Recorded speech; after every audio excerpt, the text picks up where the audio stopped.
Being ghosted by a best friend cuts a little bit deeper than being ghosted by someone who you're dating. If you're going through this similar thing, understand you're not alone. I don't want this video to be a all problems and no solutions, so I share with you what has helped me through this interesting time. After a year of not getting text response or email responses or phone call responses, I finally pieced it together that my best friend ghosted me. Right now, I'm kind of in shock. I've just been watching a shit ton of YouTube videos, probably because I feel lonely. Different people talk about being ghosted by their best friend. It's almost like we're all back in middle school and it feels like there was a rumor started about you, but you didn't know a rumor existed, and you also don't know what the rumor is. You just know your best friend is looking at you in a completely different way. For me, I start thinking about all the Les Brown and Jim Rohn speeches where they're like, you run around with losers, you will end up a loser, unconsciously.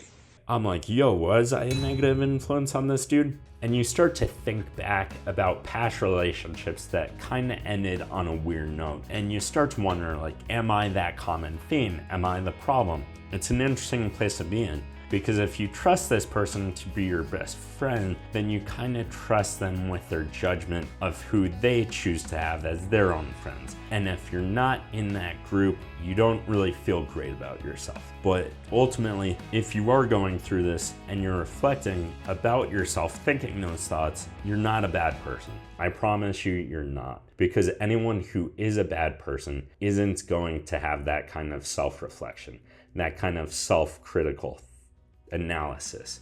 And it's good that you're doing that, because by doing that, you can kind of roll that off the table. If you did do something, of course, apologize for it. Of course, try and make that right. But if there's nothing that comes to mind and you're just being you, you're not a bad person. He ghosted me for about a year before I really put it together. With the no responses to the emails and no responses to texts and phone calls, I thought he was just going through some shit. He told me he was just going through some shit, and I told him I was there for him. A little context on this friendship: he was my emergency contact, and I actually invested $75,000 into his startup company.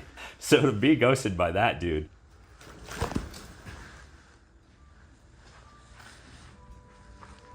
two things that I have done that have really helped already. There's a video by Nina Amir who talks about this, who talks about being ghosted by a college best friend. There's another YouTube video, Ashley Campbell, and she talks about the exact same thing. Both those videos, just by watching them, they helped me to kind of understand. I'm not the only one to ever experience this. The thing that Nina Amir said that really resonated with me: if they don't want to be your friend, that's okay. Don't waste your time and your effort trying to get answers from someone who doesn't want to tell you. That's on them.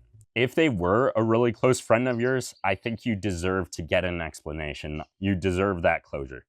But in life, we don't always get the closure that we want. So it's on us to create that closure. For me, the first thing I do when I have to grieve is I do some kind of hobby of my own, which really allows me time in isolation just to think and digest things. For me, that's motorcycle riding. With any kind of grieving, I think novelty really helps you through it, whether that's starting a new project or learning a new skill. Create something you're proud of. For me, it was creating this video. Make time for the friends that do appreciate you. If you're going through this right now, understand you're not alone.